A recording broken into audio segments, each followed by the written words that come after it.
નમસ્કાર, અમારા વિશેષ કાર્યક્રમ બેઠક બોલે છે માં હું નિશિત રાજગુરુ આપનું સ્વાગત કરું છું। આજે આપણે વાત કરીશું અમરેલી જિલ્લાની, જે દેશના રાજકારણમાં મહત્વનું અંગ ગણાય છે, કારણ કે રાજ્યના પ્રથમ મુખ્યમંત્રી જીવરાજ મહેતા પણ અમરેલી જિલ્લાના હતા, તો મનુભાઈ કોટડિયા જેવા ગાંધીવાદી નેતા પણ આપણને અમરેલી આપ્યા।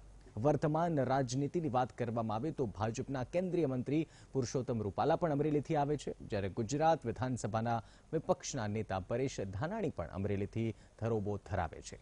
હાલના વાતાવરણ પ્રમાણે અમરેલીમાં કોંગ્રેસ તરફી માહોલ છે, કારણ કે અનેક સમસ્યાઓને લઈને અમરેલીની જનતા ક્યાંક ને ક્યાંક પોતાના સાંસદથી નારાજ છે।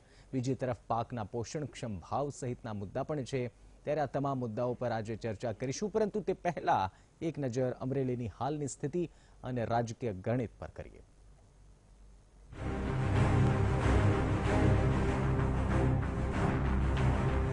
અમરેલી મુખ્યત્વે ખેતી સાથે સંકળાયેલો જિલ્લો છે, જ્યારે ઔદ્યોગિક રીતે ઓછો વિકસિત। જીવરાજ મહેતા ઉપરાંત મનુભાઈ કોટડિયા જેવા ગાંધીવાદી નેતા પણ અમરેલી આવ્યા। વર્તમાન રાજકારણની વાત કરવામાં આવે તો વિપક્ષ નેતા પરેશ ધાનાણી અમરેલી જિલ્લાના છે। 2014માં તો ભાજપે નારણ કાછડિયાને મેદાનમાં ઉતારી બાજી મારી, પરંતુ આ વખતે ભાજપ માટે કપરા ચઢાણ, કારણ કે 2017ની વિધાનસભા ચૂંટણીમાં ભાજપ અમરેલીની માત્ર 2 સીટો જ હાંસલ કરી શક્યું। બાકીની 5 સીટો પર કોંગ્રેસનો દબદબો છે। આ જિલ્લામાં વાતાવરણ કોંગ્રેસ તરફી લાગી રહ્યું છે, ત્યારે જિલ્લાના રાજકીય ગણિત પર નજર કરવામાં આવે તો અમરેલી બેઠક 1991થી ભાજપનું ગઢ ગણાય છે। અમરેલી લોકસભા બેઠક જ્ઞાતિગત રાજકારણથી પ્રભાવિત છે। અહીંયા પટેલ કુળી મતદારો પરિણામ નક્કી કરે છે, જ્યારે ઓબીસી મતદારો નિર્ણાયક સાબિત થાય છે। રાજ્યના પ્રથમ મુખ્યમંત્રી ડોક્ટર જીવરાજ મહેતા પણ અમરેલીથી સાંસદ બન્યા। જિલ્લામાં રાજકારણ ખેતી અને પાણીના મુદ્દે ખેલાય છે, એટલે અહીંયા સ્થાનિક મુદ્દા નિર્ણાયક બને છે। મહત્વનું છે કે જિલ્લામાં લોકો જ્ઞાતિ આધારે પોતાના પ્રતિનિધિની પસંદગી કરે છે। અહીંયા જ્ઞાતિ ગણિત ખૂબ માયને રાખે છે, કારણ કે જિલ્લામાં સૌથી વધુ ઓબીસી મતદારો 24% ને પટેલ મતદારો 23% છે। આ સિવાય ક્ષત્રિય મતદારો 12%, મુસ્લિમ મતદારો 7% ને અન્ય સમાજના મતદારો 34% છે। અમરેલી જિલ્લો અત્યાર સુધી તો ભાજપનો ગઢ રહ્યો, પરંતુ હવે ક્યાંક ને ક્યાંક જિલ્લામાં કોંગ્રેસ પાવરમાં દેખાય છે। જિલ્લામાં વધતી જતી સમસ્યાઓ પણ કોંગ્રેસે લોકસભામાં ફાયદો કરાવી શકે। જિલ્લાવાસીઓની સમસ્યાઓ પર નજર કરવામાં આવે તો જિલ્લાની સૌથી મોટી સમસ્યા પાણીની અછત છે। બીજી મોટી સમસ્યા રોજગારીની છે। દરિયા કિનારે વધતો ક્ષાર પણ આ લોકો માટે માથાનો દુખાવો બન્યો। જિલ્લામાં બ્રોડગેજ રેલવેની કોઈ સુવિધા નથી। તંત્રની બેદરકારીને કારણે કિંમતી ખનીજ ચોરી પણ ખુલ્લેઆમ થઈ રહી છે। શહેરમાં હીરા ઉદ્યોગ પડી ભાંગતા રત્ન કલાકારો સુરત તરફ સ્થળાંતર કરી રહ્યા છે। આવી તો અનેક સમસ્યા જિલ્લામાં વકરી, જેને લઈને લોકો પરેશાન છે।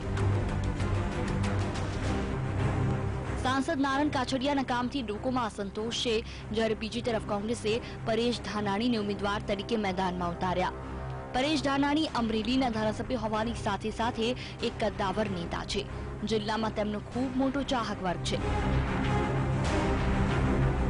ખેડૂત પુત્ર હોવાથી ખેડૂતોના મત પણ મળી શકે છે। પાટીદારોના મત પણ તેમના તરફી માનવામાં આવે છે, એટલે કે અહીંયા ભાજપ માટે કપરા ચઢાણ છે, પરંતુ જનતા કોને કેન્દ્રમાં બેસાડવા માંગે છે તે તો આવનારો સમય જાણી શકશે। Bureau report, VTV news. Amreli Lok Sabha બેઠક પર કોંગ્રેસના વિરોધ પક્ષના નેતા પરેશ ધાનાણી આ વખતે મેદાને ઉતર્યા છે, તો બીજી તરફ ભાજપે પોતાના વર્તમાન સાંસદને ફરી ટિકિટ આપી છે। ચર્ચા કરીએ આ બેઠક વિશે। ચર્ચા કરવા માટે અમારા વરિષ્ઠ પત્રકાર પરેશ દવે સ્ટુડિયોથી અમારી સાથે જોડાયા છે। પરેશ, વર્ષ 2004માં વીરજી ઠુમર કોંગ્રેસમાંથી જીત્યા, પરંતુ ત્યારબાદ 2 વખત નારણ કાછડિયા આ સીટ પરથી સાંસદ બન્યા અને ફરી એક વખત તેમને ટિકિટ આપવામાં આવી છે ભારતીય જનતા પાર્ટી દ્વારા। પરંતુ 2017માં જે અમરેલી જિલ્લાનું વિધાનસભાનું જે પરિણામ આવ્યું અને છેલ્લા 2 થી 5 વર્ષોમાં જે પાટીદાર આંદોલનની વાત હોય કે પછી વાત ખેડૂતોના પ્રશ્ને હોય, કપરા ચઢાણ છે ખરી ભારતીય જનતા પાર્ટી માટે આ બેઠક પરથી? એ ચોક્કસ ભાજપ માટે મોટો પડકાર છે, કોંગ્રેસ માટે એક તક છે. ભાજપ માટે પડકાર એટલા માટે છે કે તમે જો રાજ્યમાં જે પાટીદાર અનામત આંદોલન થયા એમાં સૌથી વધારે પ્રભાવિત જે વિસ્તારો છે એમાં મહેસાણા, મોરબી, અમરેલીમાં એની અસર ખાસ કરીને જીએમડીસીમાં જે પ્રકારે પોલીસ અત્યાચાર થયો એની તીવ્ર અસર અમરેલીમાં પડી. બીજી વસ્તુ એ છે કે લેઉવા પાટીદારોની સંખ્યા અમરેલીમાં સવિશેષ છે. તમે જુઓ તો જે 7માંથી 5 તો પાટીદાર ધારાસભ્યો છે 2017ની ચૂંટણીમાં. જે લોકસભામાં વિરોધ પક્ષના નેતા છે એ પણ ત્યાંથી પાટીદાર નેતા છે. આની સાથે જોઈએ તો અમરેલીમાં વર્ષોથી એટલે ભાજપ છેલ્લા 24 વર્ષથી શાસનમાં છે તો અમરેલી જે મુખ્ય સમસ્યાઓ છે, પાણીની સમસ્યા છે, સિંચાઈની સમસ્યા છે, ગીરને જે ભાગ અડીને આવે છે ત્યાં વન્ય જમીનના પ્રશ્ન છે, ખનીજ ખનનના પ્રશ્ન છે, દરિયાકાંઠાના જે પ્રશ્ન છે, એ બધા પ્રશ્નને લઈને સ્થાનિક એન્ટી ઇન્કમ્બન્સી પણ અત્યારે રાજ્ય સરકાર એટલે ભાજપની રાજ્ય સરકાર વિરુદ્ધ છે. એની સામે ભાજપે નારાયણ કાછડિયાને રિપીટ કર્યા છે. આમ જોવા જઈએ તો નારાયણ કાછડિયાની સંસદીય કામગીરી ખૂબ પ્રભાવિત છે. એટલે અમને લગભગ 759 સવાલ સંસદમાં પૂછ્યા છે, 134 ડિબેટમાં ભાગ લીધો છે અને 92% હાજરી છે નારાયણભાઈ કાછડિયાની. એટલે આમ જોવા જઈએ તો સંસદમાં એમની ભૂમિકા બહુ ઉત્કૃષ્ટ રહી છે, ઉત્કૃષ્ટ દેખાવ રહ્યો છે. પણ જ્યારે કેમ કે એવા 2009 અને 2014 બંને ટર્મમાં રહેલા છે સાંસદ, એન્ટી ઇન્કમ્બન્સી પણ નારાયણ કાછડિયાની સામે છે. એની સાથે રાજ્ય સરકારે કેટલા કામો નથી કર્યા, ખેડૂતમાં પાક વીમાથી લઈને ટેકાના ભાવના પણ જે પ્રશ્ન છે એને લઈને પણ એન્ટી ઇન્કમ્બન્સી છે, એ નારાયણ કાછડિયાને નડી શકે એમ છે. એની સામે જે આપણે જે એને એલઓપી જે કહે છે એટલે વિરોધ પક્ષના જે નેતા છે પરેશ ધાનાણી યુવા છે, એમને કેટલીક ખેડૂતોના મુદ્દે એગ્રેશન રાખ્યું છે, દાખ્યું છે. અને એની સાથે પાટીદાર અનામત આંદોલનની તીવ્ર અસરને લીધે માત્ર પાટીદાર નહીં, અન્ય જ્ઞાતિના આગેવાનો, અન્ય જ્ઞાતિના ખેડૂતો પણ અત્યારે કોંગ્રેસ તરફી છે. એના સાથે આહિર મતદારો છે, કેટલાક ભાગે મતદારોમાં કોળી પણ જોઈએ કેમ કે ત્યાં આગળ હીરા સોલંકી હાર્યા છે. એટલે કોળી મતદારોનું પણ વિભાજન થયેલું છે અત્યારે અમરેલીમાં. એટલે આ સમગ્ર વસ્તુને જોતા ભાજપ માટે પડકાર છે, કોંગ્રેસ માટે અમૂલ્ય તક છે. અને મને એવું લાગે છે કે અત્યારે કોંગ્રેસ જો ખાસ ગ્રામીણ વિસ્તારમાં પોતાના જે એજન્ડા છે, પોતાનો જે ઘોષણાપત્ર છે લઈને જાય, નવી વાત કરે. કેમ કે બેની કમ્પેરિઝનમાં પરેશ ધાનાણી એ લોકનેતા, કેમ કે નારાયણ કાછડિયા વધારે સમય દિલ્હી રહ્યા સાંસદ છે તો વધારે લોકસંપર્ક પરેશ ધાનાણીએ કર્યો. 2017માં પરેશ ધાનાણીએ એ કોંગ્રેસને બહુ જ મોટી સફળતા અપાવી અને પરિસ્થિતિ અત્યારે એવી છે કે જે કોંગ્રેસ તરફી છે. બિલકુલ. જે વિધાનસભાની જે બેઠકો છે પરેશ, એમાં જો પરિણામ જોઈએ તો મોટાભાગની સીટો કોંગ્રેસ પાસે છે, અમુક 1-2 સીટોને બાદ કરતા. અને એ જે ધારાસભ્યો છે તેમણે ખેડૂતો માટે ગત 2 વર્ષોમાં ખૂબ અવાજ ઉઠાવ્યા, ખૂબ આંદોલન પણ કર્યા. તો એની અસર પણ અથવા તો એનો ફાયદો પણ પરેશ ધાનાણીને થશે. અને પરેશ ધાનાણીની જે છાપ રહી છે કે ખેડૂત પુત્ર છે, હંમેશા એ મંચ પરથી કહેતા આવ્યા છે કે હું ખેડૂત પુત્ર છું, સાથોસાથ જમીન સાથે જોડાયેલા નેતા છે, લોકો વચ્ચે આસાનીથી તેઓ હળીમળી જાય છે અને પોતાનો જે સ્વભાવ છે, પોતાની જે છટા છે બોલવાની, તેના કારણે પણ તે પ્રસિદ્ધ છે. તો આ તમામ જે પરિબળો છે એનો ફાયદો પરેશ ધાનાણીને પણ મળશે, જે પોતાના સાથી ધારાસભ્યોનો ખેડૂતો માટે અવાજ ઉઠાવવો અને પ્લસ પોતાની જે છબી છે તેનો. જી, ચૂંટણીમાં છે ને કેટલીક વસ્તુ તમને પેલા વહેણની સાથે મળી જતી હોય છે. એમ કોંગ્રેસને આ વખતે 2014માં તો એક મોદી લહેર હતી. તમે જો 2009માં જોઈએ તો નારાયણ કાછડિયાની જે જીત થઈ હતી એ માત્ર 2030 મતે આમને વીરજી ઠુમ્મર સામે થઈ હતી. પણ 2014ની જો વાત કરીએ તો મોદી લહેરના કારણે એ જ નારાયણ કાછડિયા વીરજી ઠુમ્મરને 1,56,000 મતે માત આપે છે. એટલે અહીંયા મોદીના પરસોના બહુ 2014માં હતો. 2014માં મોદી ટેસ્ટેડ નહોતા. 2019માં નરેન્દ્ર મોદી એક વડાપ્રધાન તરીકે દેશે 5 વર્ષ જોયા. એક એવી છાપ ઊભી થઈ છે કે ભાજપ સરકાર કેન્દ્રમાં અને રાજ્યમાં એ સમહાવ ક્યાંક ને ક્યાંક એ ખેડૂતોના પ્રશ્નને વાચા નથી આપી રહી. બેઝિક મુદ્દા જે પાક વીમાનો મુદ્દો છે, ટેકાના ભાવનો મુદ્દો છે કે આવક બમણી કરવાની વાત છે, એ બધાને એવું લાગે છે બધા કે આ એક ચુનાવી જુમલો છે. ત્રીજી વસ્તુ એ છે કે આ વિસ્તારમાં પાટીદાર અનામત આંદોલનની જબરજસ્ત અસર પડી, વિધાનસભામાં પણ અસર પડી. તમે જો છેલ્લે સાવરકુંડલાના એપીએમસીમાં પણ જે ભાજપ જે કોંગ્રેસના જે હતા એ ભાજપના હતા એ બદલાઈ ગયા. એટલે આ સમગ્ર વસ્તુને જોતા એટલે માત્ર પક્ષીય રાજકારણ નહીં, તેનું સહકારી રાજકારણ છે એ ભાજપ હસ્તક છે. પણ છતાં પણ તમે તમારો ઈચ્છિત પરિણામ તમે ન તો 2017 વિધાનસભામાં લાવી શક્યા, ન તો અત્યારે જે ખેડૂત આક્રોશ છે, ખેડૂત રોષ છે એ દબાવવામાં તમારી મશીનરીઝ ક્યાંક ને ક્યાંક અમરેલીની જે વિધાનસભા બેઠક છે, લોકસભા બેઠક છે એમાં જોવા મળી. ઉલટાનું બે બહુ મહત્વની વસ્તુ અમરેલીમાં બની. એક, જે ભાજપ વિરોધી લહેર હતી એને ક્યાંક ને ક્યાંક એને પીઠબળ મળ્યું આંદોલન થકી. અને બીજી વસ્તુ એ થયું કે પાટીદાર અનામત આંદોલન સિવાયના પણ જે ખેડૂતો હતા એમને પણ એવું લાગે છે કે આ સરકાર ક્યાંક અમારી વાત નથી સાંભળતી. એટલે આ બંને ઇન્કમ્બન્સી જે થઈ એનો લાભ કોંગ્રેસને મળ્યો. અને 2019માં આ લાભ મેળવવા માટે કોંગ્રેસે પણ એનું જેને કહેવાય ને કે જે બેટ્સમેન ક્રિકેટમાં કહેવાય એને પરેશ ધાનાણીના સ્વરૂપમાં ઉતાર્યા છે. અને બંને પાટીદાર છે, લેવો પાટીદાર છે. અને આખી હવે જે ચૂંટણી થઈ જે રસપ્રદ બની એમાં જ્ઞાતિગત સમીકરણ બહુ મહત્વના રહેશે. બંને પાટીદાર છે, પાટીદારની ત્યાં આગળ સૌથી વધારે વસ્તી છે. એટલે હવે જે કોળી મતદારો છે એની સાથે 7% આહિર મતદારો છે એ બહુ નિર્ણાયક બનશે.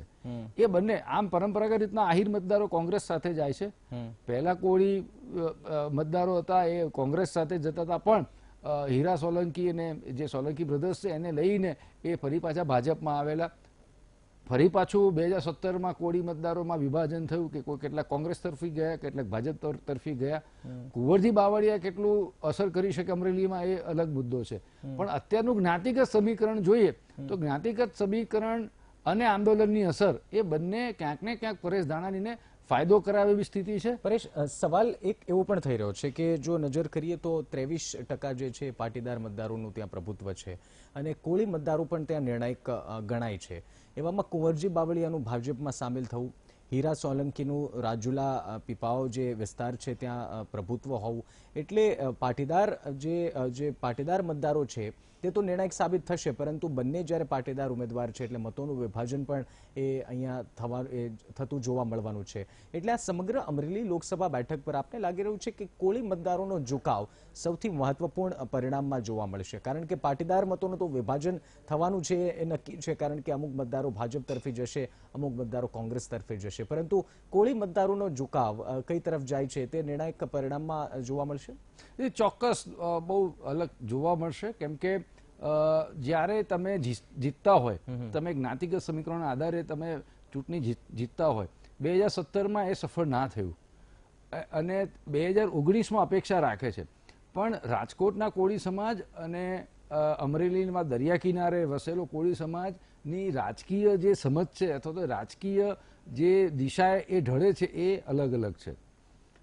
એની સાથે કેટલાક પેન્ડિંગ પ્રશ્ન પણ છે. ખાસ કરીને પાકિસ્તાન દ્વારા જે માછીમારોને જે હેરાનગતિ કરવામાં આવે છે કે જે વિદેશમાં તે સૌરાષ્ટ્રના દરિયા કિનારાના માછીમારો છે એને લઈને પણ ક્યાંક ને ક્યાંક લાગી રહ્યું છે કે સરકારે જે કરવું જોઈએ એ ઓછું કર્યું છે.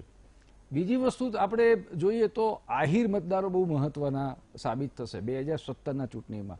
તો આહિર મતદારો પરંપરાગત રીતે કોંગ્રેસ તરફી છે, તો આ વખતે આમ જોવા જાવ તો એવું કોઈ વેવ નથી. એટલે જ્યારે ચૂંટણીમાં કોઈ લહેર ના હોય તો સ્થાનિક મુદ્દાઓ ઉપર ચૂંટણી લડાતી હોય છે.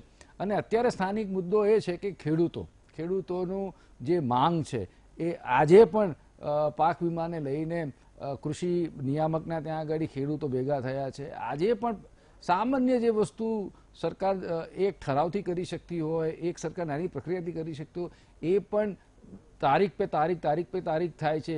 ચૂંટણીના સમયમાં પણ સરકાર જો આ બાબતે કશું ના કરતી હોય તો ચોક્કસ એક એન્ટી ઇન્કમ્બન્સી રાજ્ય સરકાર કેન્દ્ર સરકાર તરફની હોય અને એમાં માત્ર પાટીદાર નહીં, બીજી જ્ઞાતિના ખેડૂતો પણ એમાં જોડાઈ અને એ ભાજપ વિરોધી અથવા તો કોંગ્રેસ તરફી એની રાજકીય મંશા જાહેર કરે.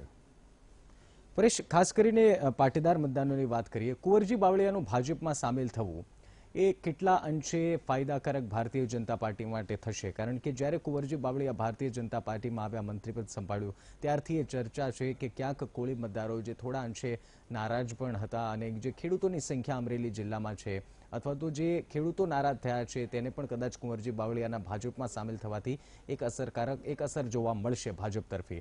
તો આ બેઠક પર ખાસ કરીને જ્યારે કુંવરજી બાવળિયા હવે કોંગ્રેસના દિગ્ગજ નેતા ભાજપમાં છે, ભાજપી નેતા થયા છે, તો તેની અસર આ બેઠક પર કેટલી અંશે જોવા મળી શકે છે? નિશ્ચિત આ બેઠક પર બે પાસા જોવાના રહેશે 2019માં. એક, જે સહકારી માળખું જે ભાજપ પાસે છે એ સહકારી માળખું ભાજપને ફરી વખત ઊભું કરવા માટે અથવા 2019માં લોકસભા બેઠક અપાવવા માટે કેટલી ભૂમિકા ભજવશે, અને એમાં દિલીપ સંઘાણી બહુ મોટી ભૂમિકા ભજવશે. 2017માં આપણે વાત કરીએ તો બાવકુ ઉઘાડા રહ્યા, દિલીપ સંઘાણી જેવા જે 4 વખત સાંસદ રહ્યા છે અમરેલીથી, એ વિધાનસભા હાર્યા. એ આ બહુ મોટી ઘટના છે. હીરા સોલંકી જેવા આમ જોવાય તો કદ્દાવર દબંગ સ્ટાઇલના જે નેતા છે એ પણ અમરેલીથી હાર્યા છે. એટલે 2017નું જે રાજકીય ગણિત હતું અથવા તો જ્ઞાતિ સમીકરણ કહો કે તમે એનું સ્થાનિક સમીકરણ કહો, એ ભાજપની તરફેણમાં નહોતું, કોંગ્રેસની તરફેણમાં હતું. 7માંથી 5 જે અમરેલીની જે બેઠકો છે, 7માંથી 5 લોકો એ તમામ કોંગ્રેસ પાસે ગઈ છે, અને જે ભાજપ પાસે ગઈ છે મહુવાની જે આરસી મકવાણા છે એ 5009 મતે કોંગ્રેસના પ્રતિસ્પર્ધી સામેથી જીતેલા છે. એવી જ રીતના ગારિયાધારમાં ભાજપના કેશુભાઈ નાકરાણી એ 1800 મતેથી જીત્યા છે. એટલે ભાજપની જે જીત થઈ છે 2017માં એ પણ પાતળી બહુમતીથી જીત થઈ છે. એટલે આમ અત્યારે જોવા જઈએ તો ભાજપ માટે બે મોટા પડકાર છે કે એમની પાસે આટલું મોટું સહકારી માળખું ભાજપ પાસે છે, તો એ ભાજપ એ સહકારી માળખાનો ખાસ કરીને રાજકીય લાભ લેવા માટે કેવી રીતનો ઉપયોગ કરે છે એ. અને બીજી વસ્તુ એ છે કે જે પાટીદારો નારાજ થયા છે સમગ્ર ભાજપ સરકારથી, એની સાથે ખેડૂતો પણ જોડાયા છે, એ બંનેને આ ચૂંટણી લિટમસ ટેસ્ટ છે. ઇવન હું તો ત્યાં સુધી કહીશ કે હાર્દિક પટેલના પાટીદાર અનામત આંદોલનનો પણ આ લિટમસ ટેસ્ટ છે. કેમ કે તમે જુઓ તો સુરતમાં સૌથી વધારે સ્થળાંતર જે સૌરાષ્ટ્રમાંથી થયું હોય તો અમરેલીમાંથી થયું છે. તો કેમ કે અમરેલીની કેટલીક વર્ષો જૂની પરિસ્થિતિ સમસ્યા છે, એને ન તો કોંગ્રેસમાં તો ન તો ભાજપના 24 વર્ષના રાજમાં ક્યાં એને વાચા મળી. એટલે એક આ એન્ટી ઇન્કમ્બન્સી પણ લોકસભામાં બહુ મોટી ભૂમિકા ભજવશે. અને 2 વર્ષથી સાંસદ રહેલા નારણ કાછડે, ઇવન તો આપણે આમ જોઈએ તો નારણ કાછડિયાની સાંસદ તરીકેની બહુ સારી ભૂમિકા રહી છે. આપણે સાંસદના સર્વૈયામાં 10માંથી એમને 8 માર્ક મળેલા, એટલું સારું કામ છે. પણ હંમેશા સારું કામ કરેલો સાંસદ ફરી વખત જીતે એવું ભારતીય રાજકારણમાં કે આપણી જે ચૂંટણીનું રાજકારણમાં છે એ થતું નથી. 2019નું જે ચૂંટણી છે સૌરાષ્ટ્ર માટે ખૂબ અલગ છે. સૌરાષ્ટ્ર માટે આ ચૂંટણી ખાસ કરીને ખેડૂતોના પ્રશ્ન, ગ્રામીણ વિકાસના મુદ્દે અને પાટીદાર અનામત આંદોલનનું ભવિષ્યની દિશા, એ ત્રણેય પાસાને ધ્યાનમાં રાખીને એ લડાઈ છે.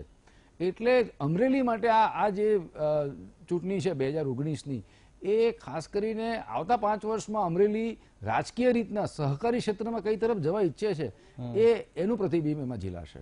બિલકુલ. ખાસ કરીને એક સવાલ પરેશ એ પણ થઈ રહ્યો છે કે જે અમરેલીની જનતા છે, જે અમરેલીનો યુવા વર્ગ છે, હીરા ઉદ્યોગ એક તો અમરેલીમાં લાંબા વર્ષોથી પડી ભાંગ્યો છે, એટલા માટે જ અમરેલી જિલ્લા અથવા તો અમરેલી આજુબાજુના વિસ્તાર, અમરેલી શહેરમાંથી લોકો રોજગારી માટે, હીરા ઉદ્યોગમાં રોજગારી મેળવવા માટે સુરત તરફ પલાયન થયા. આજે જ સમાચાર હતા કે પરેશ ધાનાણી સુરતમાં પણ પોતાનો પ્રચાર કરવાના છે પોતાની બેઠકને લઈ, કારણ કે મોટી સંખ્યામાં લોકો સુરતમાં વસે છે.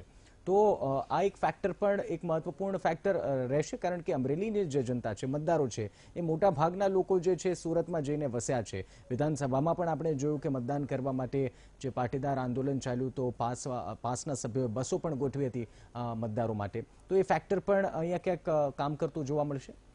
જી ચોક્કસ. ખાસ કરીને આપણે જો વાત કરીએ તો અમરેલીના સૌથી વધારે લોકો સુરતમાં છે. તો જેને કહેવાય વોટિંગ એજ લેવા માટે એ પરેશ ધાનાણી સુરત જશે. એ સુરતમાં જે અમરેલીના લોકો છે એને પણ સંબોધશે. કેમ કે અમરેલીમાં વસતો માણસ અને સુરતમાં વસતો અમરેલીનો માણસ, એ બેની માનસિકતા ફેર છે. તો એ જો સુરત જઈને એને ઇન્ફ્લુઅન્સ કરશે તો અહીંયા આગળ, કેમ કે આ જે અમરેલીની જે ટક્કર છે એ કાંટાની ટક્કર થશે. પ્રતિષ્ઠાનો જંગ છે બંને ઉમેદવાર માટે, નારાયણ કાછડિયા માટે અને પરેશ ધાનાણી માટે. એટલા માટે અહીંયા આગળ જે પરિણામ છે એ પણ ખૂબ ઓછા મતેથી એ નક્કી થશે. અને બંને બાજુ આમ જોવા જઈએ તો સશક્ત પાસા છે. ભાજપ પાસે વિકાસનો પાસું છે, સૌથી મોટું પાસું નરેન્દ્ર મોદી વડાપ્રધાનનું પાસું છે, ગુજરાતી વડાપ્રધાનનું પાસું છે.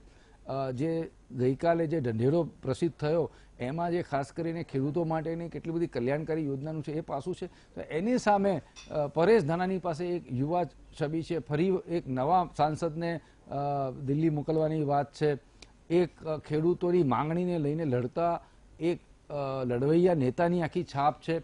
અને જ્યારે આ એક અનુભવી સાંસદ અને એક નવો સાંસદ જ્યારે ગુજરાતમાં બંને વચ્ચે જંગ થાય છે ત્યારે ગુજરાતનું રાજકારણ એવું કહે છે કે માણસ યુવા અને નવા સાંસદ ઉપર પોતાની પસંદગી ઉતારે છે. એટલે આ પ્રકારની જે આખું જે કેમ્પેન છે સુરતમાં જઈને પણ કરશે અથવા તો જ્યાં લાગશે, કેમ કે અહીંયા આગળ જે હાર જીત જે નક્કી થશે એ નિર્ણાયક મત ખૂબ હશે. એટલે બંને પક્ષે કાંટાની ટક્કર રહેશે. બિલકુલ પરેશ, આગળ પણ અમરેલી બેઠક વિશે ચર્ચા કરીશું. ચર્ચા કરવાની રહી કે લાંબા સમયથી આમ તો ભાજપનો ગઢ છે, પરંતુ ત્યાં સમસ્યાઓ કેટલી છે. જે પહેલા મેં જેમ જણાવ્યું કે હીરા ઉદ્યોગ ત્યાં પડી ભાંગ્યો છે અને લોકો મજબૂર બન્યા છે કે સુરત તરફે તેઓ વસે. એટલે ચર્ચા કરીશું અમરેલી બેઠક વિશે. હાલ રોકાઈએ એક નાનકડા બ્રેક. બોલે છે આપ કાર્યક્રમ જોઈ રહ્યા છો જેમાં આપણે ચર્ચા કરી રહ્યા છીએ અમરેલી લોકસભા બેઠક વિશે અને પરેશ દવે અમારા સંવાદદાતા અમારી સાથે જોડાયેલા છે. પરેશ, આપણે રાજકીય સમીકરણોની ચર્ચા કરી, જ્ઞાતિ સમીકરણની ચર્ચા કરી, પરંતુ સૌથી મોટો જે સવાલ હંમેશા જે મતદારોને અસર કરતો હોય છે એ છે સુવિધાઓ અને અથવા તો સમસ્યાઓ. અમરેલીમાં કઈ એવી સમસ્યા છે જેના કારણે જે સાંસદની કામગીરી તો છે, જે રીતે આપે જણાવ્યું કે સાંસદની કામગીરી ઉત્કૃષ્ટ છે, પરંતુ તેમ છતાં અમરેલીમાં જ્યારે કોઈ પણ શખ્સ એન્ટર થાય છે ત્યારે સૌથી મોટો એક સમસ્યા તો દેખાય છે ત્યાંનું પ્રદૂષણ. અને એક બીજી મોટી સમસ્યા છે કે હજુ સુધી રેલવેની બ્રોડગેજ લાઇન અમરેલી જિલ્લાને નથી મળી. આપને લાગી રહ્યું છે એક મહત્વની અને એક અસર કરતી સમસ્યાઓ છે હજી પણ? અમરેલી સૌરાષ્ટ્રમાં એક જે પાણીની સમસ્યા છે અમરેલીમાં અલગ પ્રકારની છે. બે પ્રકારની સમસ્યા છે અમરેલીમાં પાણીની. એક, ઓછું પાણી મળે છે. લાઠીયા જે છે જે દરિયા કિનારાનો જે આખો પટ્ટો છે ત્યાં આગળ ઓછું પાણી મળે છે. ખારું પાણી, જેને ભાંભરું પાણી કહે છે, એ પ્રકારનું પાણી મળે છે જેમાં પીએચ વધારે છે. એની સાથે જોઈએ તો અમરેલીમાં એવા કોઈ મોટા ડેમ નથી એક જેનાથી ખેડૂતોનું જે બારમાસી ખેતી થાય અને છેક સુધી એને પાણી મળી રહે. એની સાથે જો વાત કરો તો અમરેલીમાં ઉદ્યોગો નથી. એટલે ઉદ્યોગો નહીં હોવાના કારણે સૌથી વધારે લોકો સુરતમાં જાય છે. આખું જે હીરાના સુરતમાં જે મોટા નામ છે એનું મૂળ અમરેલી છે. ત્રીજી મોટી સમસ્યા છે કે જે કનેક્ટિવિટીની. તમે જુઓ તો ભાવનગર છે, જામનગર છે, રાજકોટ છે, બધાના એરપોર્ટ છે. અમરેલી એરપોર્ટનો એવો કોઈ વિકાસ થયો નથી. એટલે એ એર કનેક્ટિવિટીના પ્રશ્ન છે. કેટલેક છેલ્લા 5 વર્ષમાં અમરેલીને કેટલીક જે રેલવેની લાઇન છે એ બ્રોડગેજમાં રૂપાંતર થઈ છે, પણ જેટલી જે કનેક્ટિવિટી સૌરાષ્ટ્ર સાથે, એની સાથે અમદાવાદ, બોમ્બે, દિલ્હી સાથે થવી જોઈએ એ રૂટમાં, એવી કનેક્ટિવિટી અમરેલીની થઈ નથી. ત્રીજી વસ્તુ એ છે કે જે સ્થાનિક સ્તરે જે આરોગ્યના અને શિક્ષણના જે ઉચ્ચ શિક્ષણના જે સંસ્થાઓ હોવી જોઈએ એ અમરેલીમાં પ્રમાણમાં ઓછી છે. આપણા ગુજરાતના સૌથી પહેલા મુખ્યમંત્રી ડોક્ટર જીવરાજ મહેતાની ભૂમિ છે અમરેલી. જીવરાજ મહેતા 71માં અહીંથી સાંસદ પણ બન્યા હતા. પછી જે અલગ પ્રકારનો પ્રશ્ન છે એ ગીરના સિંહનો છે. એટલે ગીરની પેરીફરીનો જે વિસ્તાર છે એમાં અમરેલીનો ભાગ આવે છે. ત્યાં માણસ અને સિંહના સંઘર્ષ વધ્યા છે. ગેરકાયદેસર ખનીજ ખનનની બહુ મોટી સમસ્યા છે. આ બાબતે જાણે છે બધા, પણ તંત્ર મૌન છે. અને એનાથી ખેતીની જમીન પર અસર થાય છે, ખાસ કરીને જંગલની જમીન પર અસર થાય છે. એવું પણ કહેવામાં આવે છે કે જે ગીરને પેરીફરીનો વિસ્તાર છે ત્યાં સતત ગેરકાયદેસર ખનન થાય છે, જેની અસર સિંહો ઉપર પણ પડી છે. ગેરકાયદેસર સફારીઓ પણ થાય છે, જે વારે વારે પકડાય છે. સિંહોને પીછો કરતા ઘણા બધા વિડીયોઝ આવે છે.